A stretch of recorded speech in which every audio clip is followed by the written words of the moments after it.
আসসালামু আলাইকুম ওয়া রাহমাতুল্লাহ। সুপ্রিয় শিক্ষার্থী ভাই ও বন্ধুরা, আশা করি আপনারা সকলে ভালোই আছেন। আজকের এই পর্বে আমরা শিখব কিভাবে বাইনারি যোগ করতে হয়। আর আজকের এই পর্বে আমি আপনাদের সাথে আছি নাজমুল হাসান আশিকি। সো চলুন শুরু করা যাক। আমরা প্রথমেই একটি টেবিল দেখে নেই। অর্থাৎ এই টেবিলটিকে আমরা যদি খুব সুন্দর করে বুঝতে পারি তাহলে আশা করা যায় আমরা যে কোনো বাইনারি সংখ্যা খুব সহজেই বুঝতে পারবো ইনশাআল্লাহ।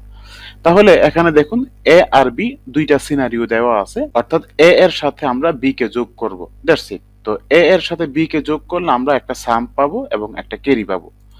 তাহলে আমরা এই দিকে চারটা সিনারিও দাঁড় করাইলাম, 0 0 0 1 1 0 1 1। তাহলে খেয়াল করুন, শূন্যর সাথে আমরা যদি শূন্যকে যদি যোগ করি তাহলে আমাদের সাম আসে 0, ক্যারি আসে 0। শূন্যর সাথে 1 কে যদি হচ্ছে আমরা যোগ করি তাহলে সাম হচ্ছে 1 এবং ক্যারি থাকে না, অর্থাৎ হাতে থাকে না। তারপর 1 এর সাথে আমরা যদি হচ্ছে 0 কে যোগ করি তাহলে আমাদের সাম 1, ক্যারি থাকে না। এখন 1 এর সাথে 1 কে যদি আমরা যোগ করি তাহলে আমাদের সাম 0, ক্যারি 1। বলুন তো কেন? কারণ আমরা জানি 1 এ 1 এ আসলে 2 হয়, আর 2 এর বাইনারি হচ্ছে 10, অর্থাৎ 10 এর 0 এবং হাতে 1। That's it, simple. তাহলে আপনি চিন্তা করুন, যদি এমন হইতো যে 3টা 1 যদি হইতো, 1 যোগ 1 যোগ 1, দেন সেই ক্ষেত্রে আমরা কি করতাম? 3টা 1 মানে হচ্ছে 11, অর্থাৎ 11 হইলে দেন সেই ক্ষেত্রে আমাদের সাম হইতো 1 এবং ক্যারি হইতো 1। That's it. কারণ কি? কারণ হচ্ছে 1 প্লাস 1 প্লাস 1 মানে হচ্ছে আমাদের 3, অর্থাৎ 3 এর বাইনারি হচ্ছে মেইনলি 11, অর্থাৎ 11 হইলে 11 থেকে সাম হচ্ছে 1 এবং ক্যারি 1। That's it. এখন আমরা যেই কোনো বাইনারি সংখ্যাকে খুব সহজেই এই সূত্রের মাধ্যমে আমরা ক্যালকুলেট করতে পারি। তাহলে খেয়াল করুন, আমরা আমরা এইদিকে একটা জাস্ট সিম্পল লিখি, লাইক 1 1 0 1 1 0 1 1। তাহলে এখানে খেয়াল করুন, একে একে আমাদের শূন্য। কারণ কি?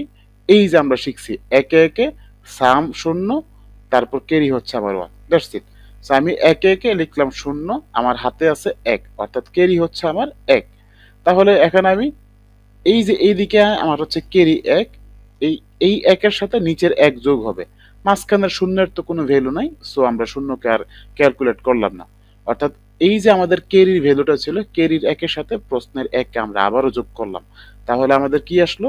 একে একে আবারও শূন্য আসলো। অর্থাৎ 1 1 শূন্য, হাতে আছে 1। এই যে হাতের 1 এর সাথে এই 1 কে আমরা আবারও যোগ করব, তাহলে একে একে আবারও 10 এর শূন্য, হাতে আছে 1। তারপর এই যে হাতের 1 এর সাথে আরো দুইটা 1, অর্থাৎ 3টা 1 হইলো। তার মানে আমরা কি জানছিলাম? 3টা 1 হইলে আমাদের ভ্যালু হবে 11, অর্থাৎ এই 11 হইলে সাম হচ্ছে 1, তারপর ক্যারি আমাদের বাকি থাকে 1, অর্থাৎ ক্যারিটা পরবর্তীতে আমরা এই হচ্ছে যে এইদিকে লিখে ফেলবো। That's it. তাহলে আমরা ফাইনালি বলতে পারি 1101 প্লাস 1011, এইটার সামেশন হচ্ছে 11300। That's it. তাহলে আমরা সেম প্রসেস ফলো করে যেই কোনো ধরনের বাইনারি যোগ খুব সহজে আমরা করতে পারি। সো আজকের মতো এ পর্যন্তই। আপনাদের কারো কোনো ধরনের প্রবলেম থাকলে আমাদেরকে অবশ্যই কমেন্ট সেকশনে জানাবেন। ইনশাল্লাহ আমরা পরবর্তী কোনো পর্বে আপনার প্রশ্নের উত্তর দিয়ে দিব। আপনারা ভালো থাকুন, সুস্থ থাকুন, এই কামনায় বিদায় নিচ্ছি। আসসালামু আলাইকুম ওয়া রাহমাতুল্লাহ।